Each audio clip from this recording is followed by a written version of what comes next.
sendiri selaku moderator yang memandu perjalanan konsultasi pada siang hari ini, dan ada rekan-rekan saya yaitu Khairul sama Nika, Bisa Jendela MJ, Alhamdulillah, Amanda Pembayani, Laila Ramadhani. Baik, tanpa berlama-lama lagi, langsung saja saya sampaikan ke materi pertama untuk memulai tes. Pertama ada tujuan praktikum.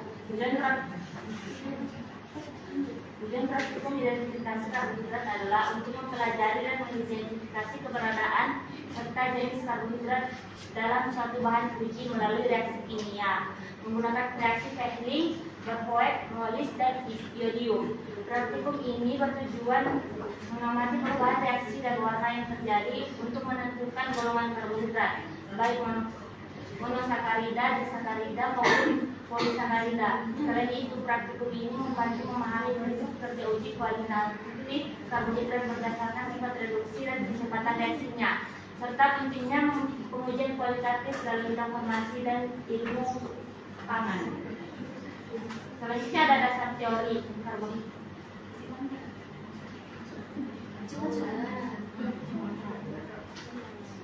Ada dasar teori karbohidrat merupakan senyawa organik yang tersusun atas diunsur karbon, hidrogen, dan oksigen, serta memiliki gugus aldehyid atau keton dan banyak gugus hidroksi. Berdasarkan strukturnya, karbohidrat dibedakan menjadi monosakarida, disakarida, dan polisakarida. Keberadaan dan jenis karbohidrat dalam suatu bahan dapat diidentifikasi melalui uji kimia yang memanfaatkan sifat reduksi dan kemampuan karbohidrat bereaksi dengan reaksi tertentu. Uji Fehling digunakan untuk mendeteksi karbohidrat reduksi. Karbohidrat yang memiliki gugus aldehyid bebas mampu mereduksi ion tembaga 2 dalam suasana basah menjadi tembaga 1 oksida yang ditandai dengan kedudukan dapat merah rata. Uji Bervoet digunakan untuk membedakan monosakarida dan disakarida berdasarkan kecepatan reaksi reduksi ion tembaga dalam suasana asam, di mana monosakarida bereaksi lebih cepat dibandingkan disakarida. Uji iodium digunakan untuk mengidentifikasi polisakarida, khususnya padi yang akan menghasilkan warna biru keluar saat bereaksi dengan iodium. Sedangkan mono dan disakarida tidak menunjukkan perubahan warna. Selanjutnya di sini ada metode praktikum. Ini adalah praktikum. Yang pertama ada tabung reaksi, kedua rak tabung, ketiga pipet tetes, keempat gelas ukur 25 sampai 50 ml, kelima water base atau penanas air atau kompor, keenam beker gelas atau gelas kimia berukuran 250 ml, 7 penjepit tabung, 8 stopwatch atau timer, 9 label atau spidol untuk penandaan tabung, 10 aluminium foil.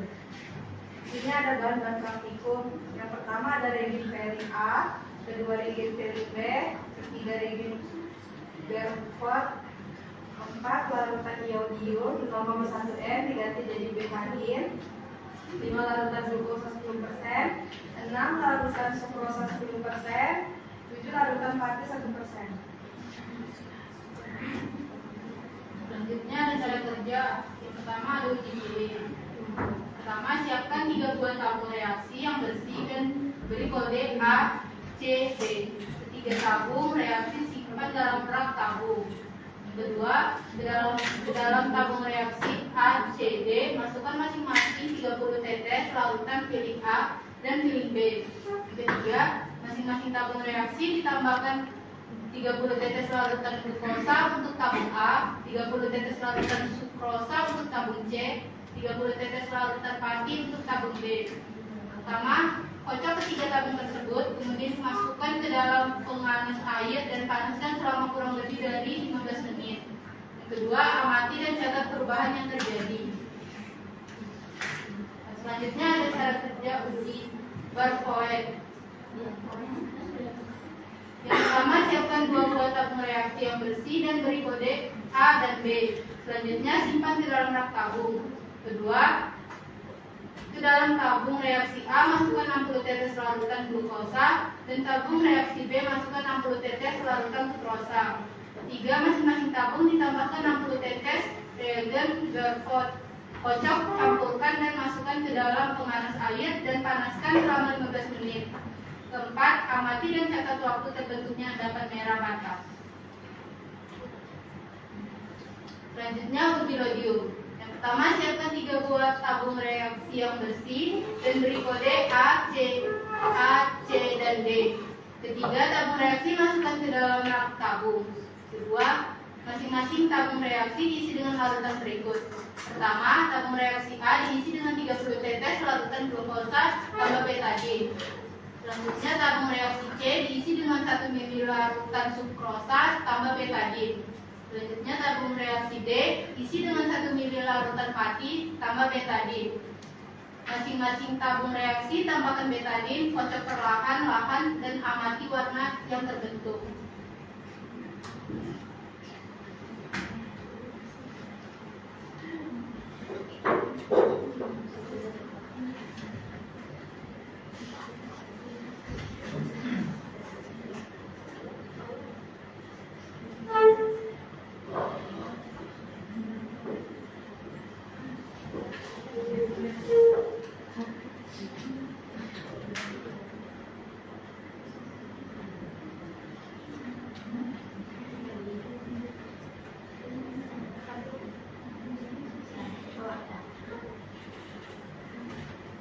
Kemudian di sini ada hasil praktikum.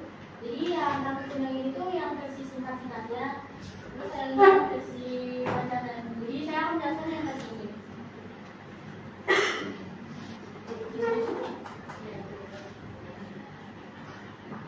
Kan?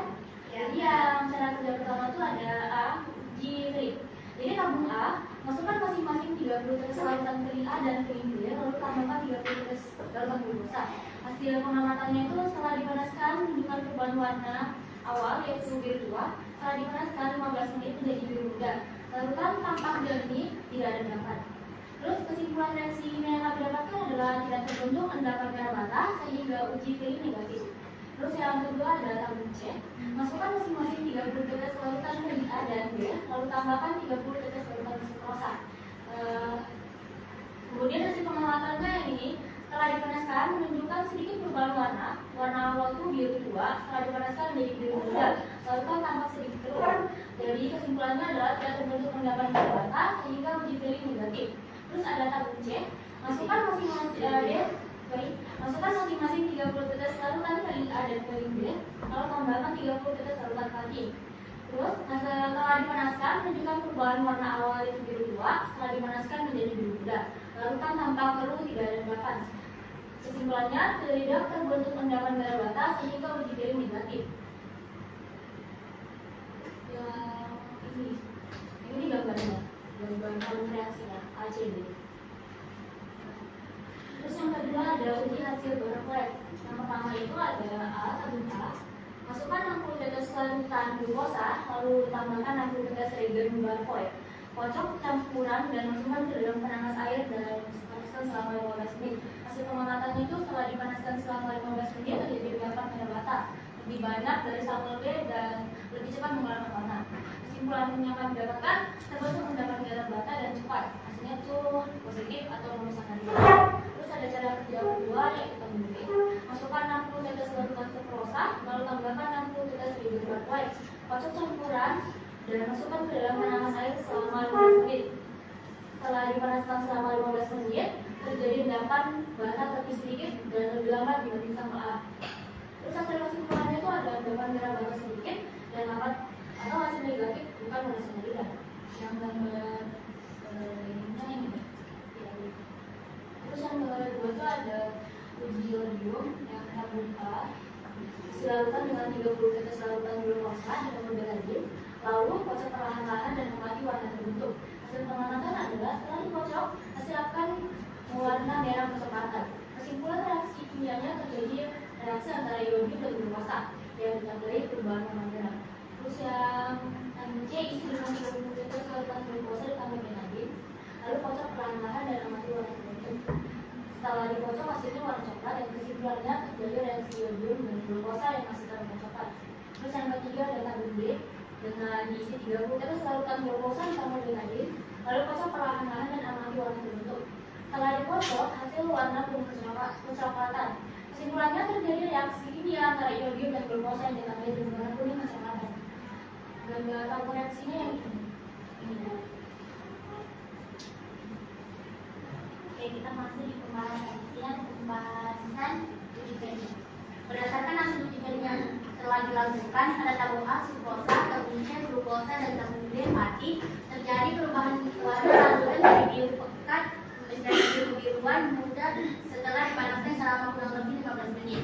Namun, pada ketiga sampel tersebut tidak terbentuk endapan merah bata. Tidak terbentuknya endapan menunjukkan bahwa pada kondisi percobaan ini tidak terjadi reaksi reduksi yang menghasilkan CU2O. Hal ini menandakan bahwa sampel yang diuji tidak menunjukkan hasil positif terhadap uji klinik, sehingga dapat disimpulkan bahwa selama percobaan tidak terdeteksi adanya gula reduksi yang bereaksi secara nyata dengan larutan klinik. Lanjut, di sini ada pembahasan uji Barfoed. Berdasarkan hasil uji Barfoed pada tabung A yang berisi glukosa, terbentuk endapan merah bata lebih banyak dan muncul lebih cepat. Hal ini menunjukkan bahwa glukosa termasuk monosakarida yang dapat dengan cepat mereduksi larutan Barfoed. Pada tabung B yang berisi sukrosa, endapan merah bata terbentuk lebih sedikit dan membutuhkan waktu lebih lama dibandingkan glukosa. Hal ini menunjukkan bahwa sukrosa bukan monosakarida, sehingga reaksinya terhadap larutan Barfoed berjalan lebih lambat. Perbedaan kecepatan dan jumlah endapan ini menandakan adanya perbedaan jenis karbohidrat pada masing-masing sampel. Terakhir, di sini ada pembahasan uji lodium. Berdasarkan hasil uji lodium pada tabung A glukosa dan tabung B dan tabung C sukrosa, larutan berwarna merah kecoklatan hingga coklat. Warna ini menunjukkan bahwa glukosa dan sukrosa tidak mengandung pati. Sedangkan pada tabung D yang berisi pati, larutan berubah menjadi warna kuning kecoklatan yang menunjukkan adanya reaksi antara iodium dan pati. Perubahan warna ini menandakan bahwa sampel tersebut mengandung pati.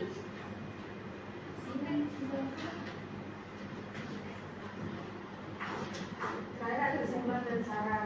Jadi kesimpulan dari praktikum ini, berdasarkan percobaan yang telah dilakukan, uji Barfoed menunjukkan bahwa glukosa memberikan reaksi positif dengan terbentuknya endapan merah bata lebih cepat dibandingkan sukrosa.